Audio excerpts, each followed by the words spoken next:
Alright guys, it's freaking hot out here. We need some water. I'm trying to video the dog over there standing in the water trough. It'll probably get out by the time I get over there. Let's see. You can see him over there in the water trough. Little hole right here. Just try to stay cool.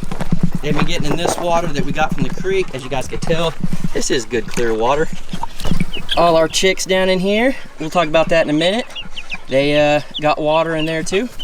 But unfortunately, we can't really trust the ponds anymore. It's enough for them to get in and cool down, but the heat, they're evaporating real fast and they're getting nasty. Jared dug them out. I'll show you where he got water with that. And then we'll show you how we're gonna hopefully fix the water situation. So this is where we just were in this pen. And then if you come down here, you can tell the dogs are down there where they used to be able to cool off. There is no water. There's a sump pump and an empty little thing. It is still cool down there, so they come hang out, but we need water. We're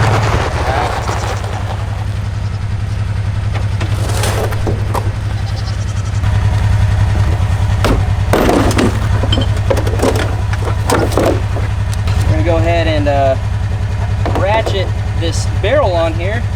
Hopefully, as you guys can see, the bung hole, not Jared, this hole right here is at the top. And then we'll ratchet this on so when we get water, hopefully it won't fall off.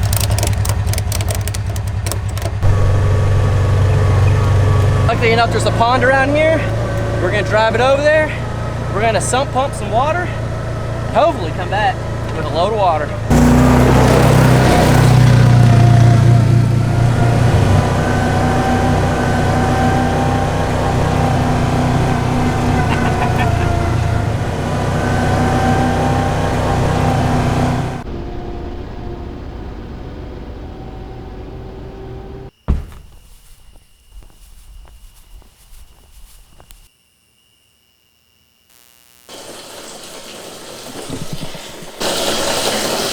Music to my ears.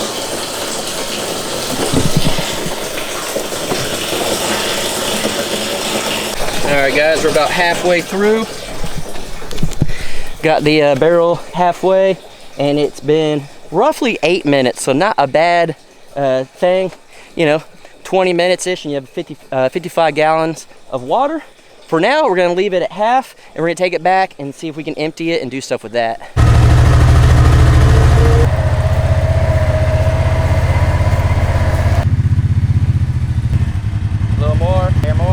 Right there. All right, we're gonna try to unload this without it completely falling off the back of here. I'm hoping we could loosen this up a little bit, kind of twist it over and pour it out.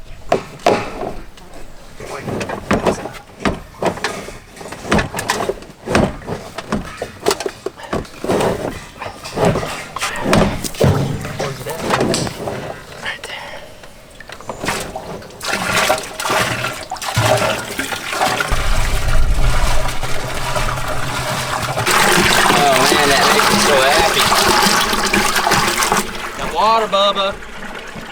Alright guys, so I bought this, I don't even know how much this holds. I don't know, a couple of gallons. That's like 5 or 10. Maybe 5 gallons. And we'll put this in here for them. It's just something that could get them some easy water. And we do have the troughs over there. Whenever we get the sump pump again, we'll probably do a couple loads, but for now, this is the easiest way. So we'll just get the feed container. Just fill it up that way for now. It takes a little bit of time, but hey, easy water, straight from the pond. It'd be no different if they were drinking from the creek or anything else. It's just good water for them. It's got all the nutrients. The beauty of this is we actually have a lid. This is a metal container. The sun won't get to it at all, so it won't get any nastier than it already is. And then this actually held orange juice, like I said. You can put this on there, close it up, and no air is gonna get to it. And no sunlight's gonna get to it. Open this up, Bubba. So take the lid off, get the scoops, fill them up. So we've been using the 5-gallon barrels we get from Walmart, but that's a pain in the butt going to town.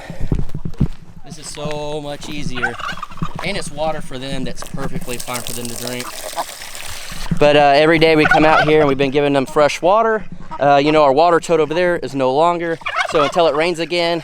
Once it is gonna rain, we can put one of those barrels underneath the spout, get water that way. But for now, it's what we need to do in a drought.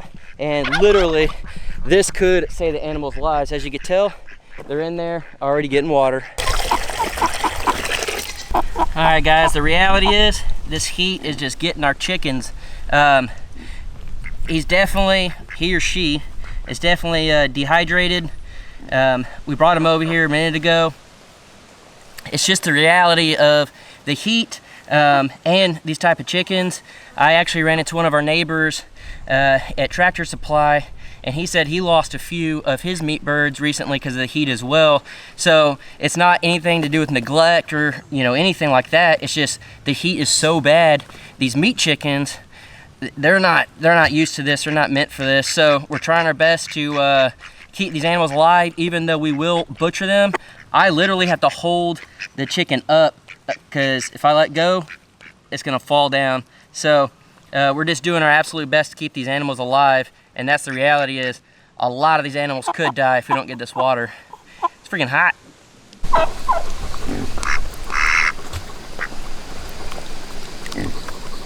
I know that looks extremely brown.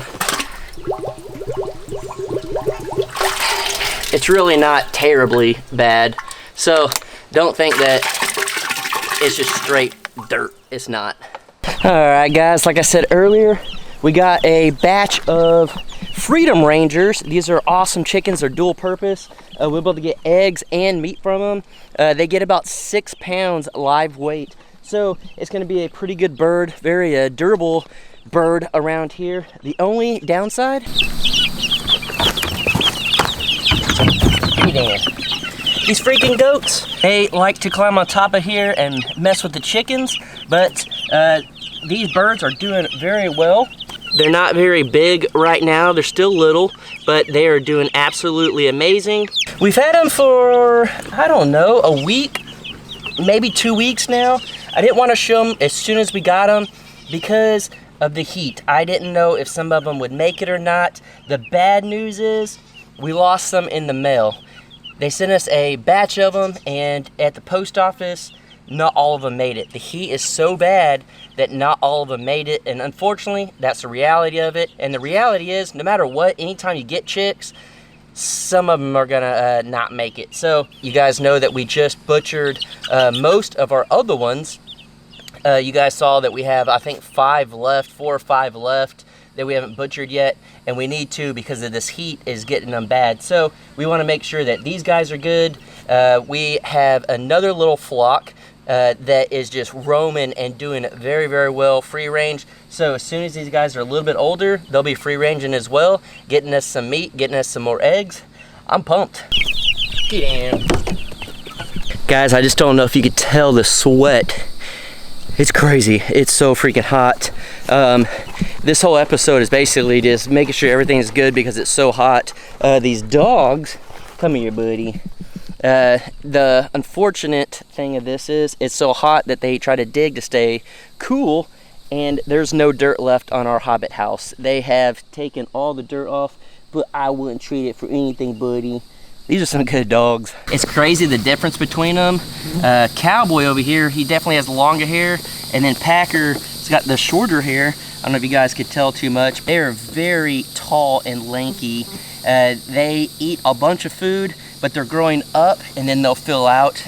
These are really, really good guardian dogs. The fact that our camper and everything, guys, I'm just drenched in sweat. The fact that our camper is way in the front, Jared's is literally right there, but these guys are keeping everybody safe, and we're super, super happy with that. They're very well behaved dogs. They do jump, but they are very, very good dogs. They are so, so calm, and absolutely love these dogs. Again, can't say this enough. Thank you to Porter Valley Ranch. They have a YouTube channel if you want to check them out.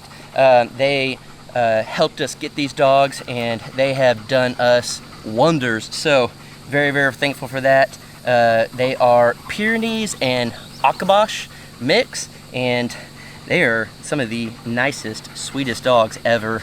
If we didn't need them for protecting, I'd have them just as pets, but they do make good pets. It's these chickens over here that free range that ate our garden up.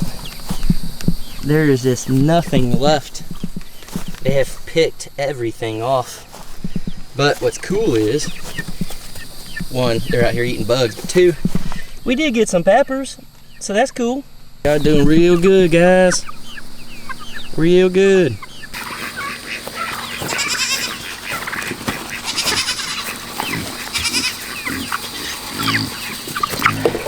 These chickens are the best. Completely free range. They do what they want. They go where they want. We throw feed out every now and again so they come running up.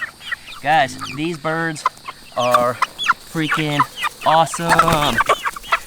So I know what some of you guys are saying. Why didn't we just put this water over there? Well, this is extremely muddy and very, very red, nasty dirt. So we didn't utilize this. What we're going to utilize this for is wild game. I have the trail cam. I have some corn. I'm going to go around and I'm going to look for some tracks, see if we see any. We're trying to see some hogs. So hopefully we'll get something on the trail cam. But for now, I'm going to walk around and see if I see any tracks. Okay, there's definitely deer or pig right here. It's hard to tell because it kind of slides in the mud. There's more right here. I think deer. It's pretty big. Could be a big pig. And something else over here. Not quite sure. So over here, there's definitely some tracks right here and right here. I'm thinking pig or a deer, but I think that might be pig right there. And then again in here, it's kind of hard to tell. It looks a little small for deer, but it could be. I'm thinking maybe pig. And then right there and over there, something definitely walked through. So there's definitely wildlife out here. I'm gonna put some corn right over here, hook the trail cam up. We'll see what it is.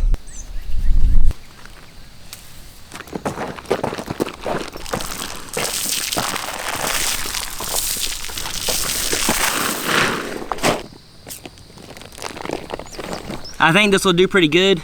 This is the only water source in this whole area. There used to be the creek and everything flowing good. So with a little bit of corn and some water, there's gotta be something coming up here.